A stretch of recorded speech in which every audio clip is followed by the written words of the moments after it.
I'm Detective James, and this is the cases the news forgot. The first report didn't come in as a mystery. It came in as a complaint. A man walked into the station and said his life had been rearranged. Not ruined, not destroyed, rearranged.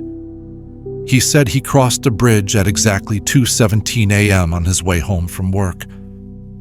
Same route he'd taken for 10 years. Same car.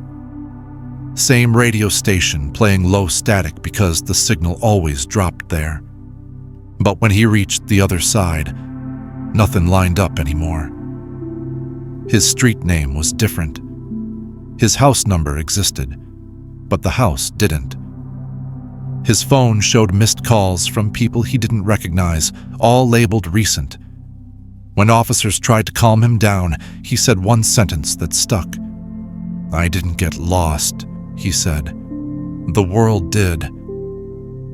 We assumed stress, sleep deprivation, mild psychosis, until 2 more reports came in that week. Different people, different vehicles, same bridge. All of them insisted on one detail. Nothing went wrong while crossing. No accident, no blackout, no strange lights. Just the moment their tires left the bridge. Something had shifted. The bridge itself wasn't remarkable. Concrete, 2 lanes, no toll, no name anyone remembered using out loud. It didn't appear on tourist maps, didn't show up in local legends. And most unsettling of all, it didn't show up in any official infrastructure review after 1998, as if the city had quietly stopped acknowledging it. I went out there just before dawn. The bridge sat over a shallow river, water barely moving. Guardrails rusted. Yellow center line faded like it had been erased with time instead of wear. No warning signs, no lighting, no plaques. Just a stretch of road connecting 2 places that looked identical. I parked before the entrance and stepped out. The air felt settled, like nothing had happened there in years. That's when I noticed the skid marks, not crash marks, not panic braking. Perfectly straight tire lines, dozens of them, ending right at the far edge of the bridge. None going the other way. I checked my phone. Full signal on one side. No signal on the bridge itself. Full signal again after I crossed on foot. My phone vibrated. A notification, calendar reminder. Don't cross again. I don't remember setting it. I walked back to my car. The reminder was gone, but something else had changed. My dashboard clock was wrong, not by minutes, by years. I drove back without crossing again. That night, I pulled every file tied to the bridge. Missing persons, property disputes, identity mismatches, sudden divorces with no recorded conflict, all shared one detail buried in travel logs, gas receipts, or dash cam metadata. They had crossed the bridge once, never twice, because no one who crossed it ever seemed to want to go back. And the ones who tried, their lives didn't rearrange. They collapsed. The first time we recorded a crossing, nothing happened. That was the most unsettling part. We mounted a dash cam in an unmarked sedan. GPS logging, internal clock synced to atomic time, audio running, fuel level documented, everything clean. The driver was a volunteer, mid-40s, no criminal record. Stable job, no history of dissociation, anxiety disorders, or sleep issues. He had crossed the bridge dozens of times before in his life without incident. He crossed again at 1:58 a.m. The camera didn't glitch. The audio didn't distort. The tires rolled smoothly from one end to the other. On the far side, he pulled over exactly where instructed. He laughed, said he felt stupid for agreeing to it. Then he looked at his phone.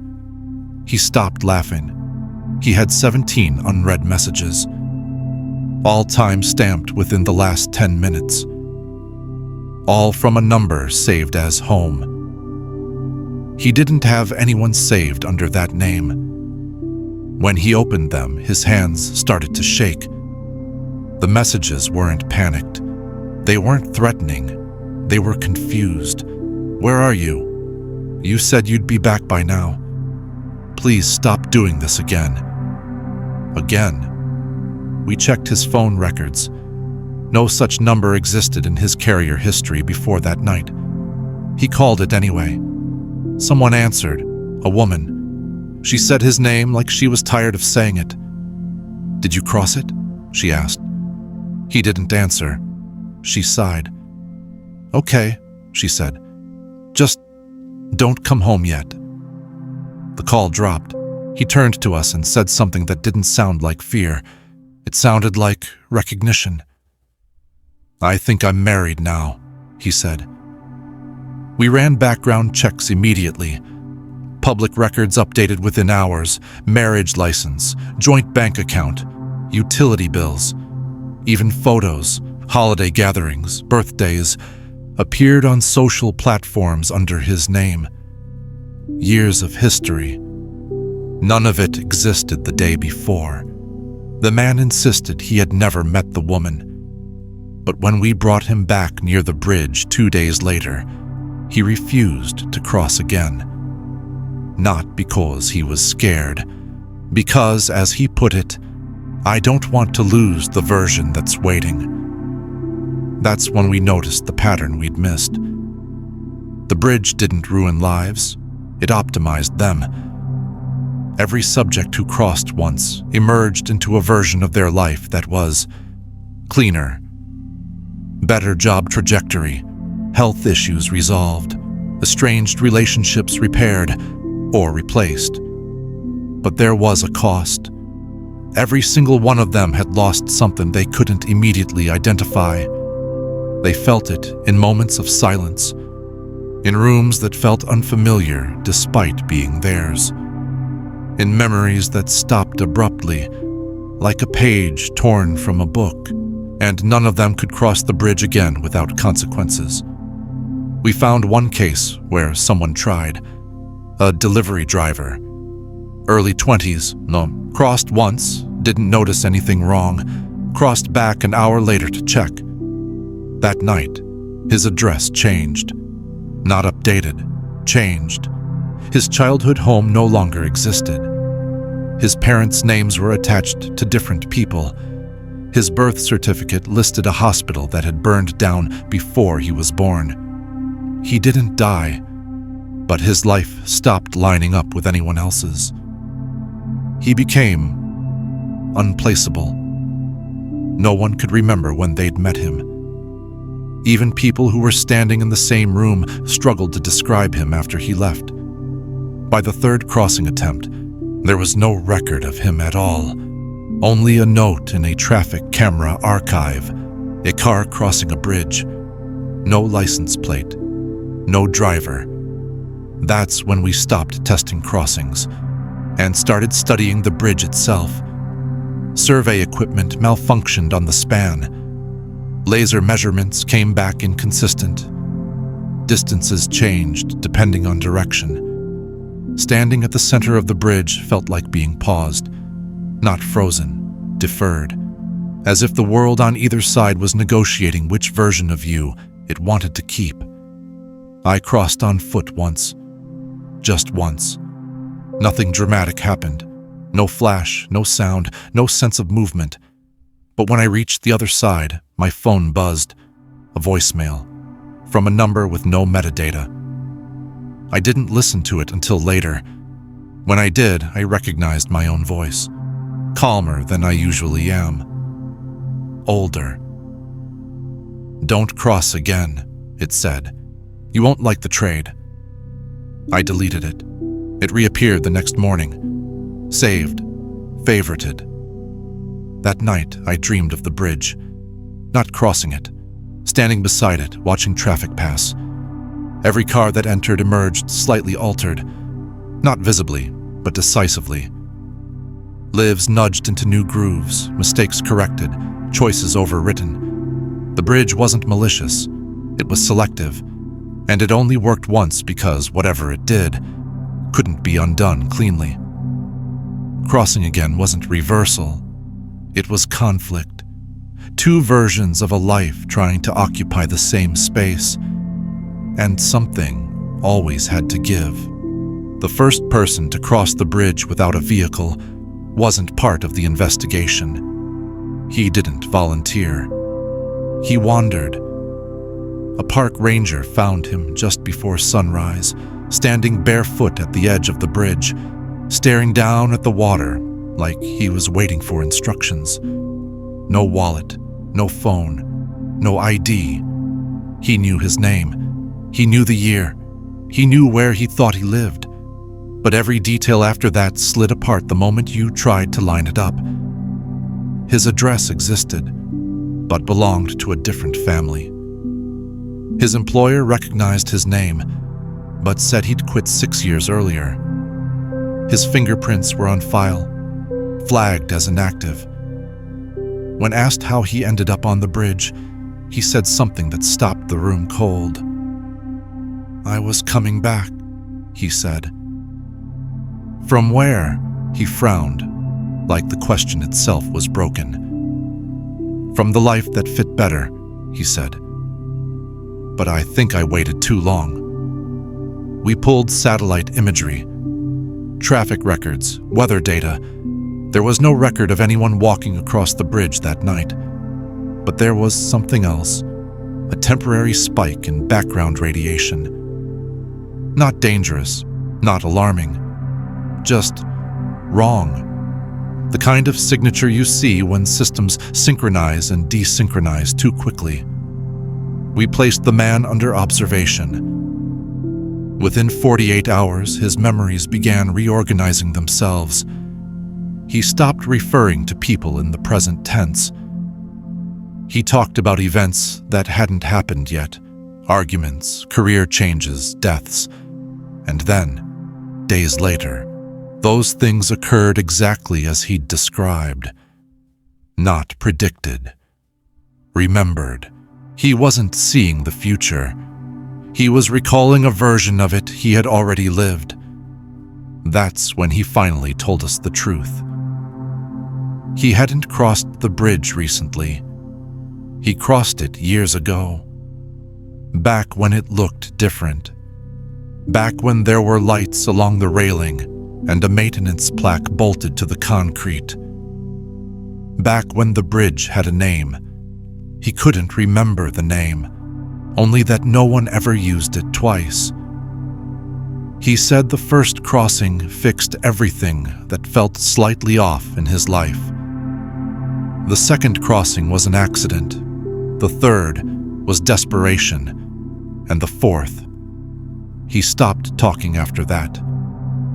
Medical scans showed nothing wrong with his brain, but his neural activity behaved like two overlapping recordings, slightly out of sync. Like his mind was trying to run two timelines at once. He lasted another week before quietly disappearing from his hospital room. No struggle, no security footage, just an empty bed and a faint set of wet footprints leading to a fire exit. Barefoot. We sealed the bridge after that. Barricades, detours, concrete barriers. Didn't matter. People kept finding it, not by map, by instinct. They'd say things like, "I took a wrong turn," or "I followed the road I always take." The bridge wasn't moving. People were. Something else changed around that time. Old records started surfacing. Archived city plans, zoning disputes, infrastructure proposals that never went public. The bridge wasn't built to connect neighborhoods. It was built to connect outcomes. A pilot project. Experimental. The language in the documents avoided words like alter or replace. Instead, it used phrases like life path realignment, post-decision stabilization, minimization of regret density. Someone had tried to solve a problem that couldn't be measured. What if people could be nudged away from the worst version of their lives? Not erased, corrected. The bridge wasn't supernatural, it was procedural. A mechanism that allowed one decisive adjustment. One. That's why it only worked once. Because after that, the system didn't know which version of you was the original. Every subsequent crossing wasn't a correction, it was a contradiction. We found a box buried in a municipal storage facility 2 counties over. Inside were cassette tapes labeled only with dates, recordings of interviews, not with subjects, with operators, people who monitored the bridge when it was active. They talked about fatigue, about guilt, about watching people walk away better while knowing what had been quietly removed to make that possible. One voice stood out, a man who sounded too familiar. He said, "We don't choose what it takes. The bridge does. It balances the equation. Sometimes it takes time. Sometimes it takes people." When asked what happens to those removed, he paused. "Nowhere," he said. "They don't go anywhere. They just stop being supported." The project was shut down after a series of incidents.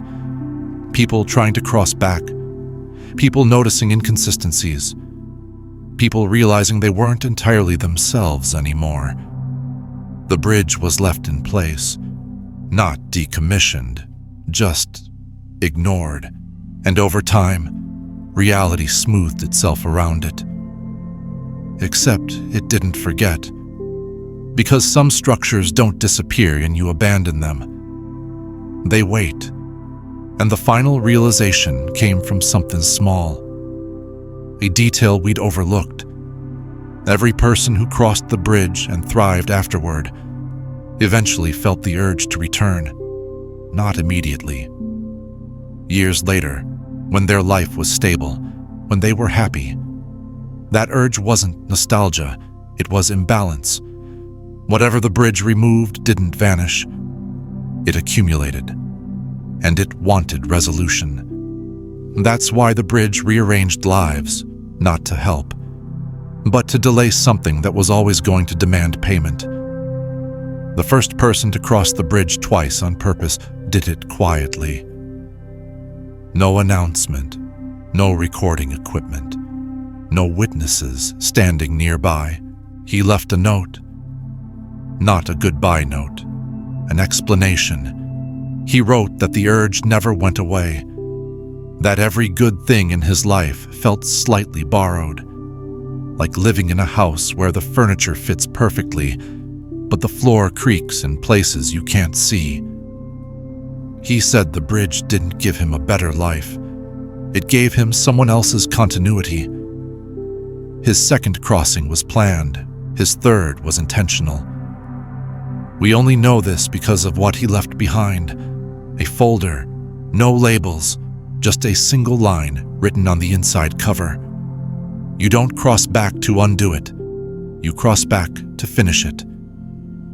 We found his car parked before the bridge, engine cold, phone on the seat, wallet untouched, a map app open, not showing the bridge, but centered exactly where it should be. No body was ever recovered, but something changed after that. Traffic cameras began registering vehicles exiting the bridge that had never entered it. Cars with plates that belonged to people long dead. Drivers who looked confused, but not afraid.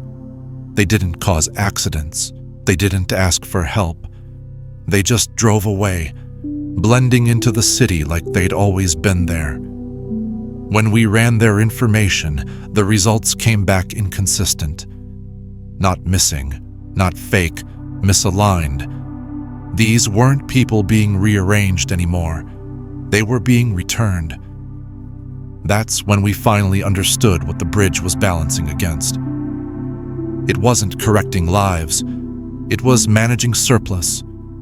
Every choice a person doesn't make doesn't disappear. It branches. Most of those branches collapse immediately. Some persist long enough to leave residue. Regret. Unlived outcomes. Versions of people that almost were. The bridge didn't create alternate lives, it absorbed unresolved ones.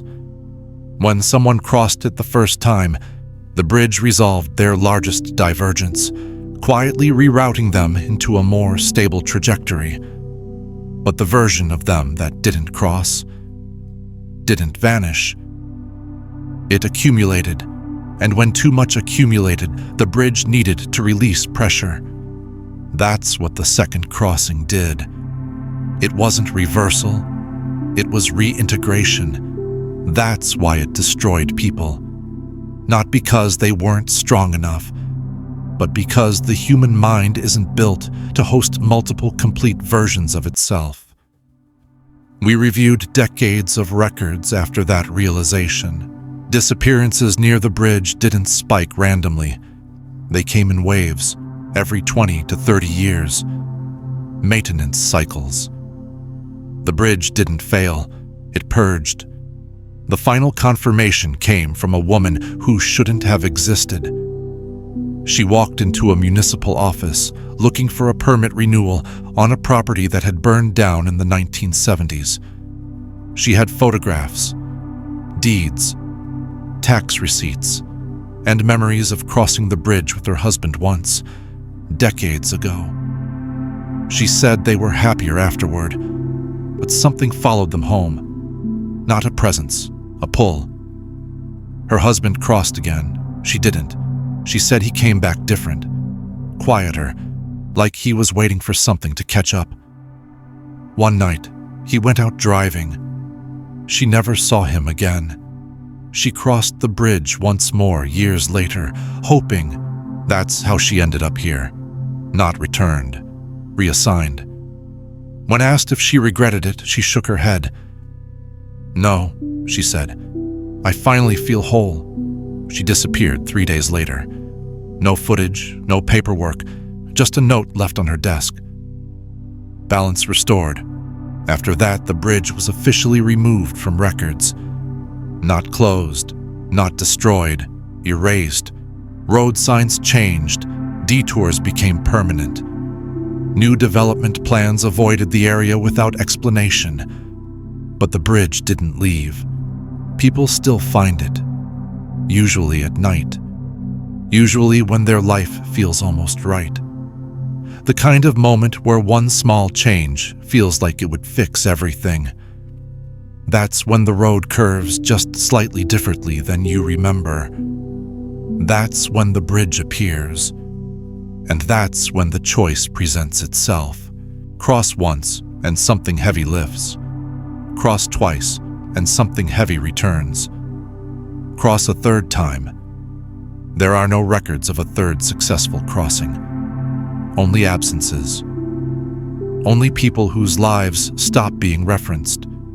The reason drivers say you only cross it once isn't because the bridge forbids more. It's because after the first crossing, you understand what's being traded.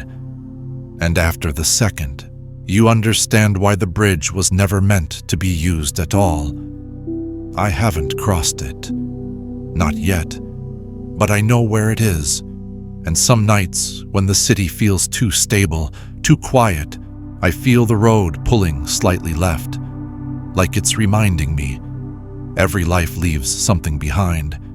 And eventually, everything wants to be balanced.